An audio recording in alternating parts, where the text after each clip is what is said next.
Salut tout le monde, c'est l'investisseur, bienvenue dans cette toute nouvelle vidéo. Aujourd'hui, on va parler des deux séries boudées du bloc Écarlate et Violet. En tout cas, deux des séries qui ont été boudées de ce bloc-là. Et on va parler et analyser parce que ça y est, ça commence en fait tranquillement à réajuster les prix au niveau de Fable Nébuleuse qui étaient descendus bien en dessous des prix de magasins, de grandes chaînes de magasins. Et Couronne Stellaire qui commence, elle, tranquillement son ascension. Elle commence à suivre un petit peu Mascarade Crépusculaire qui, elle, vient d'exploser là tout récemment. Elle est passée de 55 à 70, 75 euros même. Donc voilà, comment Couronne Stellaire va suivre la tendance? Est-ce que Fable Nébuleuse, elle aussi, va commencer à reprendre un petit peu de l'énergie et de la valeur? Qu'est-ce qui va se passer avec ces deux séries? Et comment les séries boudées du bloc Écarlate et Violet réussissent quand même à s'en sortir? C'est ce qu'on va analyser aujourd'hui. Donc c'est parti. Montrer les cartes les plus intéressantes de chaque série. Donc là, on est sur Fable Nébuleuse. Et donc, comme je vais un petit peu l'évoquer, on n'a rien d'intéressant vraiment en Gold. Pechaminus, c'est pas non plus le Pokémon le plus hype. En SAR, c'est pareil, c'est pas des Pokémon hyper en vogue. Donc c'est pour ça que la série, elle déçoit un petit peu. Mais en revanche, dans les AR, et après, je les trouve pas non plus hyper moches. Il y en a beaucoup qui vont dire le contraire, mais il y en a des sympas. Mais dans les AR, il y en a des sympas. Le Persian, il est magnifique, je trouve. Charibari, c'est plutôt marrant comme carte. Fortusimia, ben mine de rien, c'est une belle carte. Et on a surtout le Démolos et le Hippotrampe juste ici, qui sont des cartes plutôt recherchées. Donc ces petites cartes, en fait, elles maintiennent quand même la série à un certain prix, et les gens n'avaient pas vu ça. Donc quand on a vu des ETB à 42 euros, ben franchement, c'était quand même une bonne affaire pour avoir ce genre de carte. Enfin, espérer avoir ce genre de carte. Et on a aussi le petit Zorua. Pour ceux qui aiment Zoruark, ben c'est la petite sous-évolution. Donc c'est plutôt sympa. Couronne Stellaire, c'est un petit peu le même cas typique, sauf qu'on a quand même une SAR qui est intéressante. Donc on a déjà la Gold de Terrapagos, carte plutôt sympa, moi j'aime bien, je sais pas ce que vous en pensez. Tarot, c'est une belle SAR, j'aime bien aussi. Terrapagos comme ça, en SAR aussi, c'est une carte qui est plutôt recherchée. En tout cas, elle a un certain prix, donc c'est intéressant. Briochien et Megavolt, un peu moins. Donc voilà, mais elles sont pas détestées. Donc c'est pour ça que la série n'a pas plongé. À l'inverse de Fable Nébuleuse, elle n'a jamais été sous le prix de l'ETB ou alors elle n'est pas restée longtemps en dessous.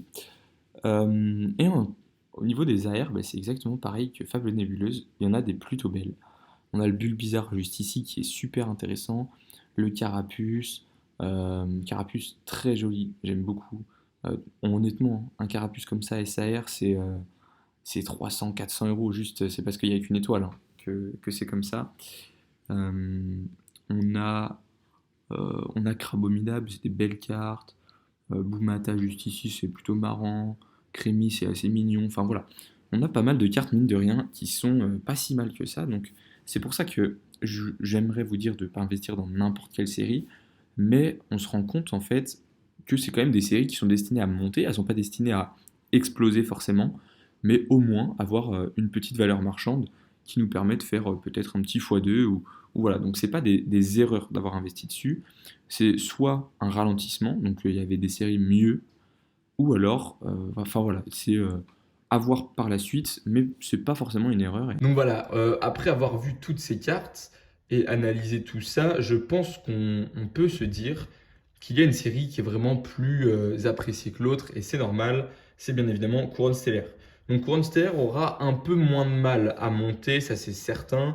Il y a de belles AR, il y a de belles couleurs, donc j'en avais déjà parlé dans une autre vidéo, mais Couronne Stellaire, pour moi, c'est une série, une ETB, en tout cas l'ETB Couronne Stellaire est destiné à monter parce que voilà, il y a tout qui est sympa. Donc cette série, aujourd'hui, elle rattrape un petit peu le temps perdu grâce à la hype, déjà Pokémon, grâce à Écarlate et Violet, grâce à Évolution Prismatique, pardon, grâce à Étincelle déferlante, grâce à la Team Rocket peut-être qui arrive, grâce à Aventure Ensemble. Tout ça, en fait, ça permet à cette série, du coup, de monter. Et Fable Nébuleuse qui se réajuste également au prix du marché parce que ben, finalement, mine de rien, il y en a de moins en moins en fait en magasin. Les grandes surfaces, enfin les gros magasins comme la Fnac, Carrefour, tout ça, ça a assez vidé. Étonnamment d'ailleurs. Moi j'étais étonné l'autre jour quand j'arrive à la Fnac et que je ne vois plus aucune ETB du tout, que de quelconque série. Donc ça m'a un petit peu choqué. On sait également qu'elles ont été vendues beaucoup dans des lots avec des items plus intéressants. Donc en ce qui concerne par exemple les items plus intéressants qui ont été vendus avec, on a les bundles 151. À un moment, j'ai vu des offres pack une ETB Fable Nébuleuse plus un coffret Zénith Suprême Pikachu. Donc voilà, c'est des séries qui ont été vendues difficilement, mais qui aujourd'hui retrouvent un petit peu du poil de la bête. Et du coup, qu'est-ce qu'il faut en penser pour le futur investissement? Eh bien déjà, il n'y a pas 36 solutions. Euh, il faut tenter. Pour moi, faut tenter le coup. En tout cas, au moins sur Couronne Stellaire. Fable Nébuleuse, je comprends qu'on ait des doutes. Même moi, j'en ai, honnêtement. Après, pour moi, Couronne Stellaire, c'est vraiment un très bon investissement dans le sens où on prend peu de risques, dans le sens également où la série est quand même appréciée à l'ouverture. Donc je me dis qu'elle n'est pas forcément appréciée par tout le monde, mais il y a cette partie collectionneur qui apprécie la série. Et quand les collectionneurs apprécient une série, avec de l'expérience, on le sait, elle monte. Parce que les cartes qui sont à l'intérieur sont recherchées. Fable Nébuleuse, les cartes qui sont à l'intérieur ne sont pas recherchées. Elles sont intéressantes dans le sens où la série est petite. Donc pour les collectionneurs qui débutent Pokémon, c'est peut-être l'une des meilleures pour débuter parce que la série est simple à compléter. Les cartes sont plus ou moins belles, tout dépend des goûts et des couleurs. Les Pokémon représentés, voilà, il ne faut pas chercher bien loin, hein, c'est des Pokémon assez récents. Donc voilà, c'est moyen comme série d'investissement, mais elle peut être intéressante sur la durée, car du coup, grâce à cette facilité de compléter la série, les gens vont peut-être se tourner vers cette série pour commencer Pokémon. Donc, dans un sens, la série va être peut-être intéressante à acheter pour de la revente à des nouveaux collectionneurs, et celle-ci à des, du coup, anciens collectionneurs qui veulent faire la série, mais qui la découvrent trop tard. Il y a toujours des collectionneurs qui se disent, je fais telle série, je fais telle série, et finalement, ils passent à côté de leur préféré sans le vouloir. Et on s'en rend compte souvent quand on passe un bloc. Quand on va passer du bloc écarlate et violet à un autre bloc, genre, je ne sais pas, peut-être 1 an ou 2 ans, je ne sais pas encore vraiment les dates. Je crois que ça va être dans 2 ans du coup, si Pokémon ne fait pas trop de séries.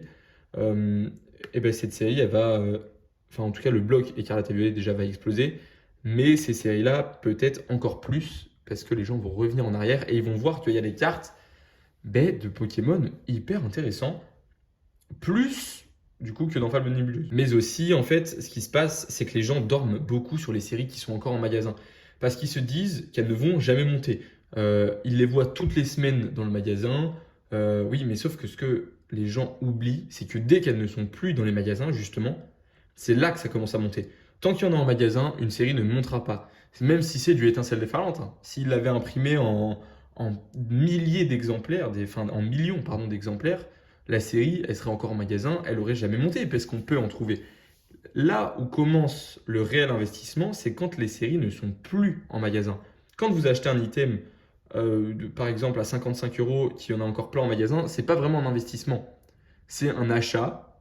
L'investissement commence quand il n'y en a plus en magasin et que vous allez le garder scellé. Là, c'est de l'investissement et c'est là où les collections prennent vraiment de la valeur, quand il n'y en a plus en magasin.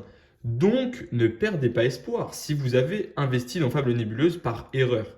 Si vous n'étiez pas encore au courant que la série n'était pas forcément la plus appréciée, ne perdez pas espoir, ne revendez pas, pardon, surtout à perte. C'est vraiment la pire erreur à faire. Couronne Stellaire, c'est pareil. Ne revendez pas à moins cher que ce que vous avez acheté. Aujourd'hui, Couronne Stellaire vaut 65 euros, le TB. Elle est plus chère que dans les magasins, alors qu'il y en a encore en magasin. Alors imaginez quand il n'y en aura plus en magasin. C'est pour ça que je dis et j'aime dire que le bloc écarlate et violet explose tous les records. C'est que les séries sont encore en magasin, mais même encore sur des sites internet hein, pour cette série, mais les gens achètent quand même plus cher. Donc c'est vraiment un bloc qui est incroyablement, enfin qui a une hype incroyable et qui va vraiment dans le temps je pense, devenir légendaire parce que du coup, ça va faire un peu comme la hype de 2021 où le bloc est devenu incroyable et très très cher. Là, Écarlate Violet, il y a eu une hype encore plus forte pour moi. Et du coup, ça va devenir un bloc légendaire, quoi. Les gens vont se rappeler, vont se dire ah, tu te rappelles de Couronne Stellaire, elle était en magasin et aujourd'hui elle vaut je ne sais combien d'euros. Et ben ça, il faut pas passer à côté. Moi, c'est pas un conseil, mais faites ce que vous voulez. Aujourd'hui, on en a en magasin. C'est pas un investissement qui va vous prendre la tête. Si cette série explose maintenant dans un mois, il faudra pas venir pleurer parce que vous êtes passé à côté. C'est quelque part un petit peu ça. N'hésitez pas à me dire dans les commentaires si d'ailleurs vous avez investi sur l'une de ces deux séries récemment. Moi, j'ai hâte de faire les bilans après plusieurs mois sur ces deux séries. Fable Nébuleuse, honnêtement, je suis un petit peu plus sceptique, mais pas désespéré. Donc, j'ai tendance à dire que ça se trouve, elle va également nous surprendre et qu'elle va encore plus monter que certaines séries du bloc Écarlate et Violet. Et Couronne Stellaire, bah, c'est mon petit favori dans ce bloc. C'est pour moi le TB qui vaut le plus le coup d'être acheté, plus que Mascarade Crépusculaire. Mais vu que Mascarade Crépusculaire, on en trouve beaucoup moins en magasin maintenant, je pense que Couronne Stellaire voilà, prend du retard parce qu'on en a encore. Les stocks sont encore bien présents et elle est plus récente. Mais quand il n'y en aura plus, Couronne Stellaire, ça va être le bordel, à mon avis, hein. Sur les sites de revente, ça va être vraiment affolant. On observera ça de près, on ira analyser tout ça. Donc voilà, j'ai pas grand chose à dire de plus sur ces deux séries et sur le bloc Écarlate et Violet qui est en train de nous surprendre totalement avec toutes les montées presque prématurées hein, des ETB ou quelconque booster. Mais voilà, en tout cas, moi, je ne vous donne aucun conseil, juste vérifiez le prix des ETB. Je ne parle en aucun cas d'autres items. Ça va potentiellement monter d'ici peu. Si vous voulez investir, n'oubliez pas que si les prix commencent à monter, c'est que la série est en train d'être de moins en moins disponible en magasin. Donc n'hésitez pas à aller faire des petits tours de temps en temps. En tout cas, j'espère que la vidéo vous aura plu. N'hésitez pas à me donner vos petits investissements en commentaire sur quelle série vous avez misé du bloc Écarlate et Violet. Et donc voilà, n'hésitez pas à vous abonner, à liker la vidéo, à la commenter. Et je vous dis à la prochaine. Allez, salut!